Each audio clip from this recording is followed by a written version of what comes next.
Hej widzowie, witajcie w 5. odcinku z teorii na naszym kanale. Dzisiaj przedstawiam teorię mojego autorstwa, w której pokażę wam dowody i poszlaki na to, że zwykłe świnie w Angry Birds to tak naprawdę klony. Więc bez zbędnego przedłużania zaczynajmy. Zacznijmy pierw od rozróżnienia, czym są zwykłe świnie, by się nie pogubić. Więc tak, zwykłe świnie to te, których widzimy najwięcej w Angry Birds. Nie wyróżniają się od siebie niczym. Nie mają wąsów, innego odcienia skóry czy piegów, jak Ross, którego wykluczam z tej listy zwykłych świń, ponieważ ma piegi. Ale przyjrzyjmy się bliżej tym zwykłym świniom. Przykładowo w Angry Birds 2, kiedy świnie giną, to dosłownie pękają, jakby były jakimiś sztucznymi stworzeniami. Ale pewnie zapytacie się mnie, po co królowi świń pełno sztucznych poddanych? Już śpieszę z odpowiedzią.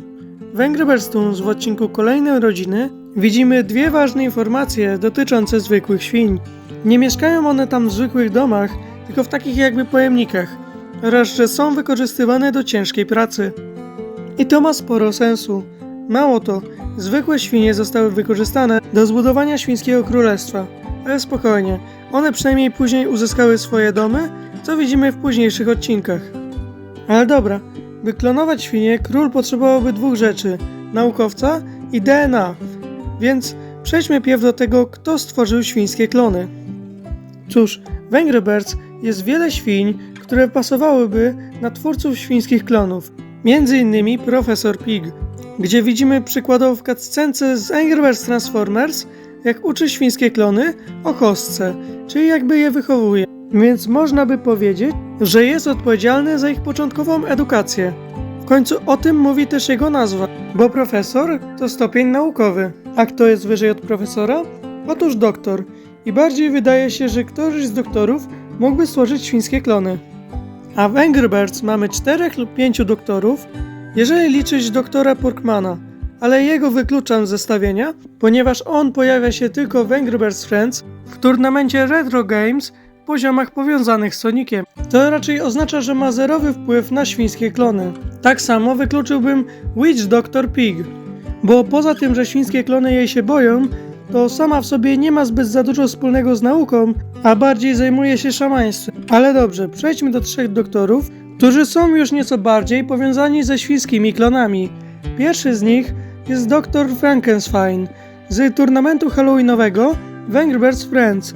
To właśnie dzięki niemu świnie zmieniają się w świnie zombie, ale czy to on je stworzył? Nie sądzę. Dlatego pozostaje nam ostatnia dwójka. Przejdźmy do doktora Porka. Pojawia się on w serialu Piggy Tales, gdzie leczy oraz zajmuje się zwykłymi świniami. Ale czy je stworzył? Cóż, wyklucza mi to tylko jedno, mianowicie miejsce, w jakim jest, czyli w białym pomieszczeniu, które później sobie wyjaśnimy. Ale dobra, przejdźmy do ostatniego doktora na liście, czyli doktora Pig z Angry Birds Fight. I czemu uważam, że to on stworzył świnie klony? Cóż, powiedzmy, że on się z tym nie kryje. Przykładowo, w zwiastunie Inwazja na laboratorium doktora świń widzimy jego eksperymenty na zwykłych świniach, które są zmieniane w świnie potwory. A to nie wszystko. Potwierdzeniem, że te potwory były zwykłymi świniami jest to, że na końcu laboratorium w grze, na samym dole, jest uwięziona świnia, tak samo jak jego eksperymenty. Co pokazuje, że Dr. Pig najprawdopodobniej je stworzył. Ale dobra, skąd wziął na nie DNA? Otóż znajdziemy na to odpowiedź w Angry Birds Epic, ponieważ po przejściu fabuły w jednym z poziomów jaskiń jako boss możemy zobaczyć Alpha Pig, który ma 1 milion HP, jako jedyny w grze. W dodatku potrafi on przyzwać 2 dowolne świnie z całej gry, czyli coś, czego nawet król świn nie potrafi. W dodatku jego wygląd nie różni się od zwykłej świni. I ponownie zwrócę uwagę na jego nazwę – Alpha Pig, czyli jakby był pierwowzorem zwykłych świń. Raczej można śmiało potwierdzić to, że to on jest dawcą DNA dla świń klonów. Ale czemu go zamknięto w jaskini? Jeszcze dosyć głęboko za kilkoma bramami. Tak, aby nie dało się do niego dostać. Cóż, są na to 2 logiczne wyjaśnienia. Pierwsze, dlatego że Alpha Pig jest tak mocny, mógłby przekonać swoje klony do obalenia władzy i przejąć tron w królestwie świń. A drugi, to po to, żeby świnie klony nie dowiedziały się, że są jego klonami, to postanowiono go odizolować w jaskini. Też pewnie zapytacie się mnie, skoro Alpha Pig jest tak silny, ma 1 milion HP, to czemu zwykłe świnie są takie słabe? Cóż, może to być dlatego, że klony nie są tak mocne jak pierwowzór. Ale dobrze, skoro to wyjaśniliśmy oraz kto je stworzył i nawet pokazałem wam w jakim celu, to odpowiedzmy sobie na jedno pytanie. Co jak klon pęknie? W odcinku Angry Birds Slingshot Stories pod tytułem Starstruck widzimy co się dzieje, gdy świnia pęka. Trafia ona do świata Spiggytails, gdzie świnia doktor daje jej lekarstwo, po którym wraca do żywych jak gdyby nigdy nic. Ale czekajcie, jeśli tak oto to działa, to po co świnie w Angry Birds Toons mają groby? I skąd świnie zombie i świnie duchy? Dobra, już wyjaśniam. No może poza świniami zombie i świniami duchami, ale zostawię to na jakiś inny odcinek z teorii. Ale dobra, czym różni się świat z Angry Birds Toons, Slingshot Stories i Piggytails? Zacznijmy od ostatniego, czyli Piggytails. Świnie trafiają tam po pęknięciu. Świat ten jest dosyć dziwny. Jest cały biały, z losowymi przedmiotami. Przykładowo w jednym z odcinków świnie mają studnię, do której cokolwiek wrzucą, wszystko duplikuje się, a w innym na przykład kowadło unoszące się na balonie. I właśnie tym kowadłem się teraz zajmiemy, z odcinka Epic Sear Bucket. Kowadło unoszące się w białej pustce na balonie, co idealnie odzwierciedla dziwność tego miejsca. A gdy nasza świnia, nazwę ją tutaj na potrzebę odcinka Sear Bucket, odcina balon od kowadła, to kowadło dalej stoi w miejscu, a balon spada na Sear Bucketa. Ale przyjrzyjmy się teraz temu kowadłu. Jest na nim pewien symbol, a dokładniej runa Dagas.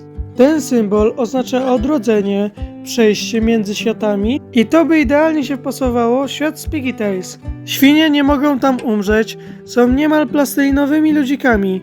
Przykładowo w odcinku Push Button jest magiczny guzik, który dosłownie zgniata świnie wielkim młotkiem, ale one nie umierają.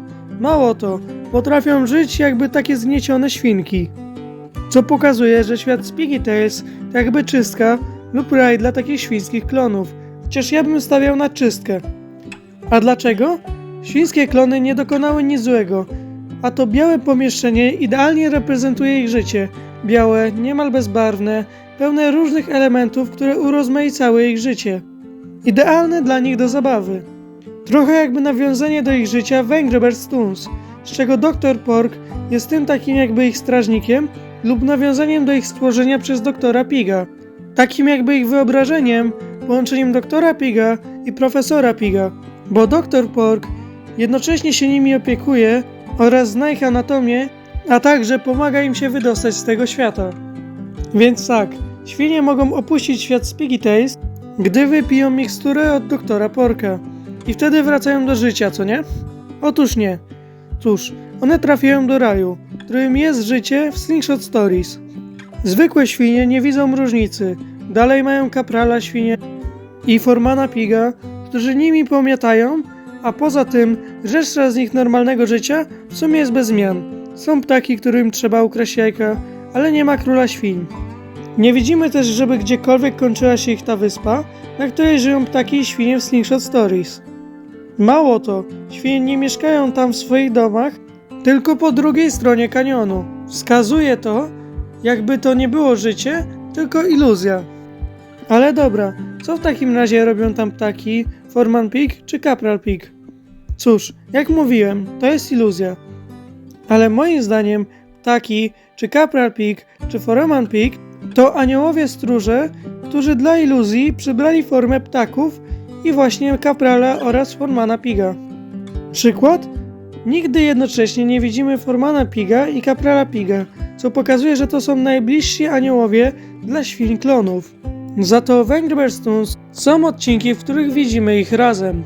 Ale dobra, czemu sądzę, że świat Slingshot Stories to raj, a Toons to prawdziwe życie? Otóż potwierdza to jeden odcinek pod tytułem Popped, w którym Foreman Pig ogląda na telewizorku Angry Birds Toons, po czym dołącza do niego Bomba i razem oglądają. Ale czy to nie przeczy mojej teorii, że Toons to kreskówka, a nie prawdziwe życie? Nie. Po prostu w ten sposób aniołowie stróże zwykłych świń patrzą na prawdziwy świat za pomocą swojego telewizorka. A więc tak, cykl zwykłych świń wygląda tak.